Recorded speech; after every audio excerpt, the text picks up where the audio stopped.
Welcome to commerce access. I am Renu and I am teaching you English here. तो जैसे कि कल मैंने आपको बताया था कि आज की क्लास में हम क्या करने वाले हैं। तो आज की क्लास है हमारी इडियम्स एंड फ्रेजेस पे। Okay, alright. तो आज की क्लास काफ़ी क्विक होगी, ज़्यादा डिटेल में आपको मैं इसमें कुछ बता नहीं सकती। लेकिन मैं आपको आज और यह कल मैं वो आपको इडियम्स देने वाली हूँ जो मोस्ट रिपीटेड हैं और ये प्रीवियस ईयर आए हुए हैं। देखिए, जैसे कि अभी आप पैटर्न आप देख ही रहे होंगे क्वेश्चन पेपर्स का। तो उसमें आपको कुछ बहुत ज़्यादा नया सीखने की ज़रूरत नहीं है। अगर आप प्रीवियस ईयर का सब कुछ करके चले जाते हैं, वो भी आपको बहुत ज़्यादा हेल्पफुल होगा। इनफैक्ट सारा कुछ अभी वहीं से आ रहा है। अगर कोई आपको बेवकूफ़ बनाता है कि हर दिन आप नए इडियम सीखिए, तो ऑब्वियसली वो आपको बेवकूफ़ ही बना रहा है। तो ठीक है, आज हम 15 क्वेश्चंस करेंगे। So let's start our class. Here is question number 1।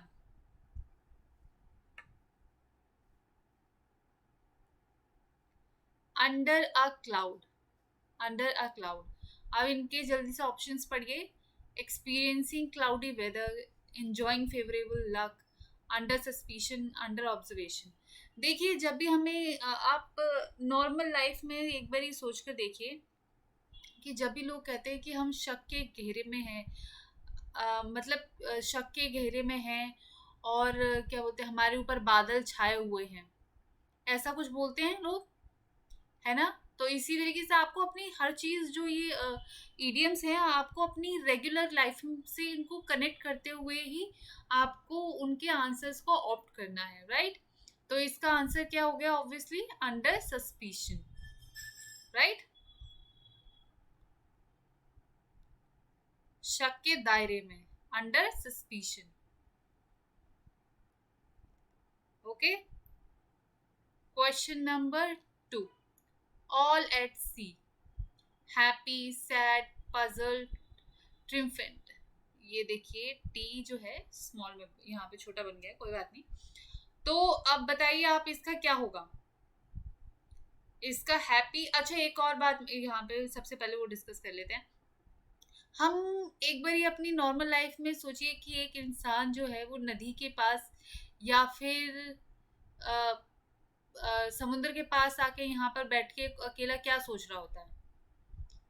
मतलब वो अपनी लाइफ के बारे में सोच रहा होता है, जब वो उसको पता नहीं चलता है कि लाइफ में एक्चुअली चल क्या रहा है, राइट। ऐसा कुछ चल रहा होता है, तो वो क्या होता है? He is puzzled about his और हर लाइफ। तो इसका आंसर क्या है? 3, पजल्ड। हैरान, उसको पता ही नहीं है कि हमारी जिंदगी में क्या चल रहा है, इतनी हैरानी है, उफ, क्या किया जाए। Next question. A wild goose chase, fruitful hunting, futile search, ideal seeking, genuine effort. क्या हो सकता है? देखिए, क्योंकि ये वाइल्ड है तो फ्रूटफुल तो होगी नहीं, आइडियल भी नहीं होगी, जेन्युइन भी नहीं होनी चाहिए। तो एक ही ऑप्शन आपके पास बच जाता है, वो है फ्यूटाइल सर्च। ठीक है। देखिए, आपको किसी न किसी तरीके से चीजें याद रखनी है। मैं आपको तरीका बता रही हूँ याद रखने का, क्योंकि ये वाइल्ड गूस चेज है, तो ये कुछ भी फ्रूटफुल या फिर आइडियल या जेन्युइन नहीं हो सकती। There is nothing positive about it, right.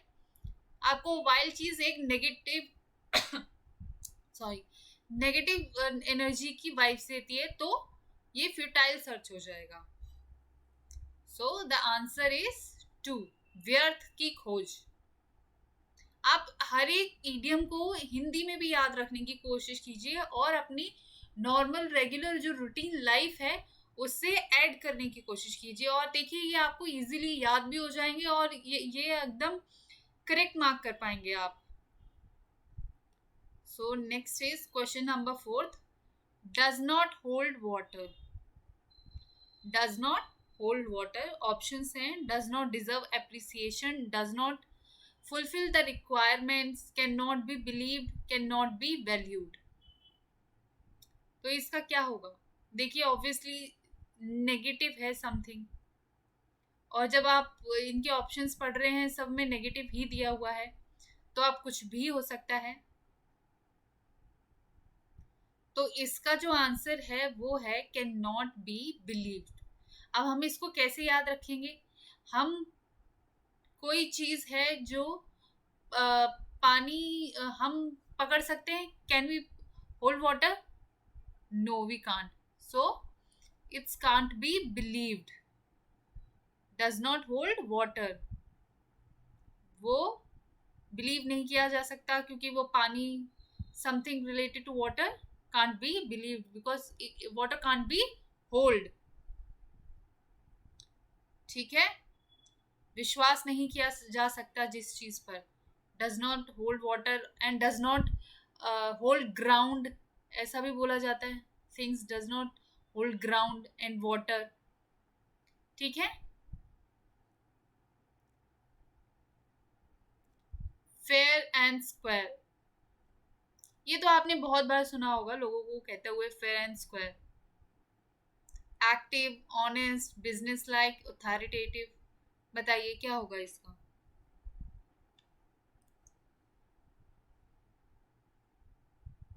इसका होना चाहिए ऑनेस्ट, होना चाहिए नहीं, यही है इसका, ऑनेस्ट है। अब कैसे याद रखेंगे फेयर एंड स्क्वायर? जो चीज एकदम साफ सुथरी हो। ठीक है, फेयर एंड स्क्वायर मतलब जो चीज एकदम साफ सुथरी हो। साफ सुथरी मतलब एज ए कैरेक्टर आपकी बात हो रही है, ओके, एज अ पर्सन आपकी बात हो रही है। तो आप साफ सुथरे हैं मतलब एक्टिव नहीं हो सकता, बिजनेस लाइक नहीं हो सकता, तो क्या हो सकता है? You are an honest person, ईमानदार होना, विट्स वेरी रेयर, है ना? तो आपने कैसा बनना है? Fair and square, fair and lovely नहीं बनना है आपने, ठीक है? नहीं, आपको फेयर एंड हैंडसम बनना है। आपने कैसा बनना है? Fair and square. Okay, next question, no love lost between, जिनके बीच में प्यार ना खोया हो, तो बताइए इसका क्या होगा? Stop loving, not on good terms, forming a group, have good understanding.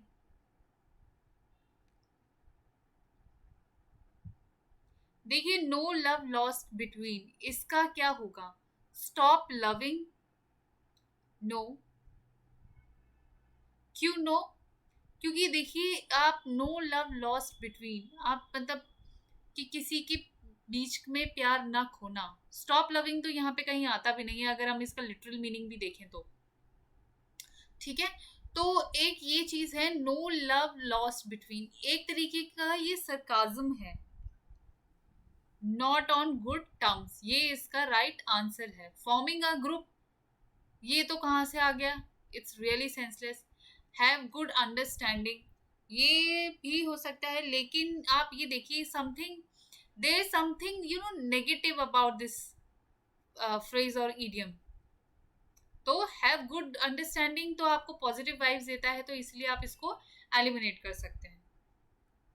मैं आपको यहाँ पर बता रही हूँ कि किस तरीके से हमें चीजें याद रखनी है। देखिए, इन चीजों को आप जितना ज्यादा बार बार रीड करेंगे उतने ज्यादा ये आपके दिमाग में रिटेन रह जाएंगे। अदरवाइज आप एक बार रीड करके समझेंगे, किसी ने एक बार पढ़ा दिया और आपने सुन लिया और ये आप जाके डायरेक्ट एग्जाम में करेक्ट मार्क कर देंगे, तो it's really impossible.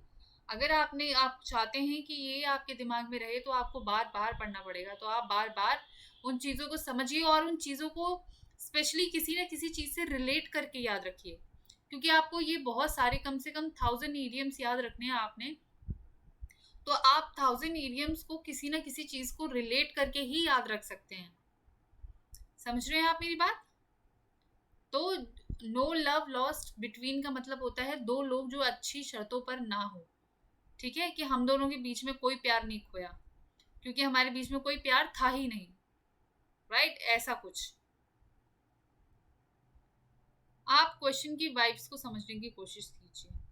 Going places, going abroad, going to spaces, talented and successful, friendly and amicable, बताइए। गोइंग प्लेसेस, अच्छा, आपने ऐसा हिंदी में सुना होगा, बोलते हैं कि तकदीर आपको कहाँ कहाँ ले जाती है, बताइए जरा। जब ऐसा आप बोलते हैं तो मतलब यूजुअली किस लिए बोलते हैं? For good things, right? For positive things. तो आपको यहाँ पर क्या लगता है? यहाँ पर going abroad? No. Going to spaces? Absolutely no. Friendly and amicable? No. तो इसका क्या आपका आंसर है? Talented and successful. जब आप कहीं मतलब आपको किस्मत लेके जाती है तो वो किस्मत आपकी मेहनत पर और आपकी टैलेंट पर ले जाती है, राइट? आपको इसलिए नहीं ले जाती क्योंकि आप बस फ्रेंडली हैं, एमिकेबल हैं, या फिर आपको घूमने फिरने का शौक है। No, you go places because you are talented and very successful. If you're not successful yet, you will one day for sure. So going places मतलब बहुत तरक्की करना। बहुत तरक्की मतलब आप जब टैलेंटेड हैं तभी आप सक्सेसफुल हो सकते हैं। और हर एक इंसान किसी न किसी वे में टैलेंटेड होता है, बस उसको समझने की ज़रूरत है कि वो कहाँ पर उसका टैलेंट छुपा हुआ है, right? Okay, next question. Drew on his fancy. Fancy, fancy मतलब क्या होता है? फैंसी मतलब फैंटिसाइज करना समथिंग, समझ रहे हैं आप? तो फिर आप अंडरस्टैंडिंग होती है फैंसी से? नो, अंडरस्टैंडिंग नहीं होती फैंसी से। नॉलेज होती है fancy? No, it's an imagination. Fancy क्या होती है? आपकी इमेजिनेशन होती है. जो फैंसी क्लोथ्स आते हैं, it's all in your imagination, right? उनको आप जिस चीज को फैंसी समझते हैं, कई लोग उनको उस चीज को फैंसी नहीं समझते हैं. तो आपको फैंसी का मतलब पता होना चाहिए. It's totally related to your imagination. Depends how do you imagine about something. ठीक है? तो ये स्किल नहीं है, इट्स ऑल इमेजिनेशन. उसकी कल्पना की आकर्षित पर आकर्षित. Use his imagination. ठीक है? पे through know his nose. Pay through his nose. Pay huge loans. Pay a reasonable price. Pay an extremely high price. Make a quick buck. अच्छा, आप ये बताइए कि आपने ऐसा नॉर्मल लाइफ में सुना होगा कि उसे अपनी नाक रगड़कर वो सारा कुछ अपना कर्जा चुकाना पड़ा. तो ये मतलब कैसी आपको वाइब्स देता है? What kind of vibes do you get through this phrase? Negative, right? ठीक है. अब देखिए, पे अ रीजनेबल प्राइस. अगर आपको लग रहा है कि अगर आपको ये चीज पता है तो आपको लगेगा नहीं, ये तो एलिमिनेट होना चाहिए. Make a quick buck. No, ये भी नहीं होगा. It's senseless option now. So you are left with now pay huge loans and pay an extremely high price. Huge loan नहीं होगा यहाँ पर. यहाँ पे होगा किसी भी चीज की बहुत बड़ी कीमत चुकाना. पे थ्रू हिज नोज, किसी चीज की बहुत बड़ी कीमत चुकाना. ठीक है?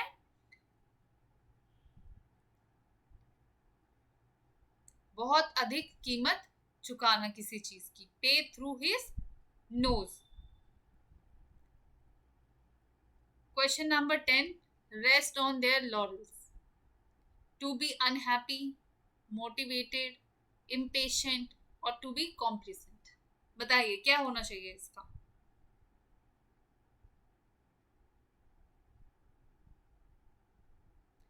इसका होगा, देखिए, rest on their laurels. Laurels are जो हैं अपने आप में सेटिस्फाई होकर, मतलब अपने आप से सेटिस्फाई होकर सो जाना. सोना मतलब कि वो सोना नहीं, कहीं होता है कि अपने आप को संतुष्ट कर लेना, वो एक चैन की नींद.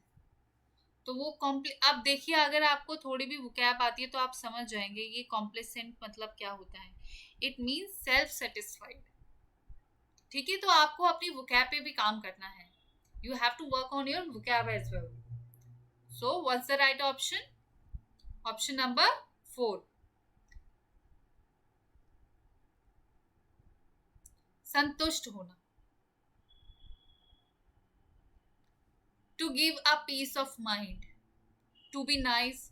To take revenge, to reprimand और टू सपोर्ट।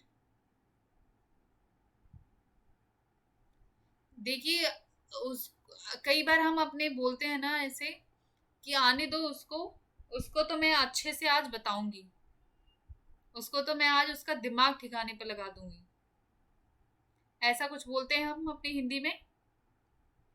सो लाइकवाइज, तो क्या करते हैं जब हम दिमाग किसी का ठिकाने पे लगाते हैं? तो डांटते हैं हम, रेप्रीमेंड करते हैं उसको, रिवेंज तो नहीं लेने लग जाते हैं उससे। दिमाग ठिकाने का लगाने का मतलब ये तो नहीं है, एक मतलब अब इतना वाइल्ड भी नहीं हो जाना है कि आपने रिवेंज ही ले लेना है, ठीक है? तो आपने अपने डांट, ठीक है किसी ने कुछ गलत कर दिया तो आप उसको डांट लगा सकते हैं। So what should be the right answer?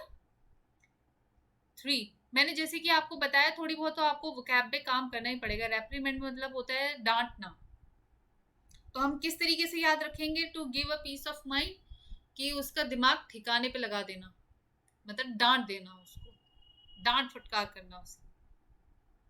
Okay, question number 12, take after. Take after मतलब फॉलोज, इमिटेट्स, ओबेस और रिजेंबल्स। देखिए आपको सारे एक जैसे लग रहे होंगे, आप मुझे बताइए इसका क्या होना चाहिए? इसका आंसर है रिजेंबल्स। क्यों है वो मैं बताती हूँ आपको। रिजेंबल्स, अच्छा आपने कई बार जो सिंपल सेंटेंसेस भी पढ़े होंगे, या फिर आप अपनी इंग्लिश को इम्प्रूव करने के लिए कुछ मूवीज देखते हैं, कुछ न्यूज़पेपर पढ़ते हैं, मैगजीन्स पढ़ते हैं, या कुछ भी जो भी है आपका, तो उसमें बोलते हैं एक सन took over took after his father or took over his father's property or something like that. So took after matlab he tries, the son is trying to be like his father, ठीक है? तो वो अपने पापे की तरह करने की कोशिश कर रहा है, एग्जैक्टली टू रिजेंबल। इमिटेट करना मतलब, इमिटेट का मतलब होता है कि उनको, उनकी नकल करना, पर रिजेंबल्स का मतलब नकल करना नहीं होता, वो जैसे हैं बिल्कुल वैसा के वैसा बनने की कोशिश करना। समझ रहे हैं आप? तो इसीलिए ये रिजेंबल होगा, रिजेंबल्स उनसे बिल्कुल मिलता जुलता, अपने फादर से, अपनी मदर से, जिसको भी आप अपना आइडियल मानते हैं उससे। Heads will roll, transfers will take place, heads will be cut off, like really ऐसा कुछ नहीं होने वाला है। पीपल विल डाई, नो ऐसा भी नहीं होने वाला है। डिसमल्स विल ऑकर। अब देखिए ट्रांसफर या डिसमल, तो इसमें क्या होना चाहिए? आप बताइए क्या होगा इसमें? ट्रांसफर नहीं होगा, डिसिमल होगा। देखिए क्योंकि ये नेगेटिव में है कि आपके जो हैं वो जो अभी यहाँ पर जो शरीर या सर दिखाई दे रहे हैं इस ऑफिस में, उनको हम हटा देंगे, रोल कर दिए जाएंगे। मतलब रोल कर दिए जाएंगे मतलब उनकी जगह पे कोई और आ जाएगा, है ना? तो उनकी जगह पे कोई और आ जाएगा, तो मतलब वो उनको हटा दिया जाएगा, तो उसको हटा देना, ट्रांसफर करना नहीं होगा, बर्खास्त कर देना उस इंसान को। सो नेक्स्ट है made a clean breast of, made a clean breast of. अब अच्छा ये बोलते हैं कि अब हमारी, हमने ये सारी बातें बता दी, अब हमारे आ, हमारे जो हमारी शरीर है उसके ऊपर से हमारी, ऐसा बोलते हैं हिंदी में, टिपिकल हिंदी में, कि हमारी छाती से ये बोझ उतर गया। सुना है आप लोगों ने ऐसा बोलते हुए? मैंने तो सुना है भाई, हमारे यहाँ पर ऐसा ही बोलते हैं, हमारी छाती से ये बोझ उतर गया। बोझ उतर जाना छाती से मतलब आपने किसी चीज को बता दिया है, किसी चीज को अपना जो भी आपके अंदर थी वो सारी फीलिंग्स आपने जाहिर कर दी हैं।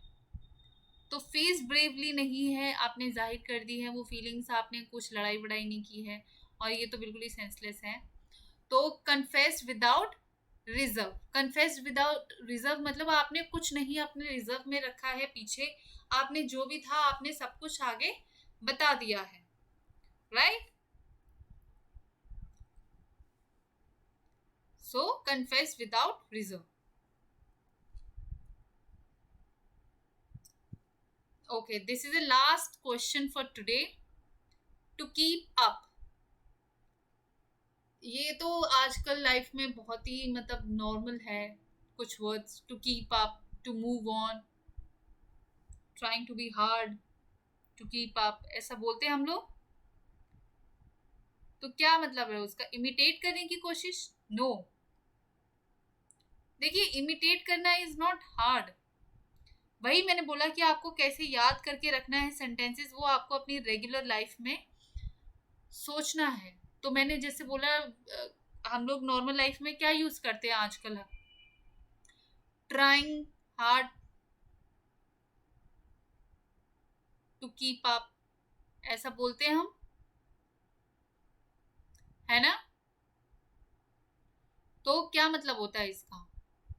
इसका मतलब होता है जो भी चीजें हमारे आसपास चल रही हैं उनके साथ अवेयर रहना, उनके टच में रहना. ठीक है. Trying hard to keep up का मतलब ये तो कभी नहीं हो सकता कि हम अवॉइड करने की कोशिश कर रहे हैं.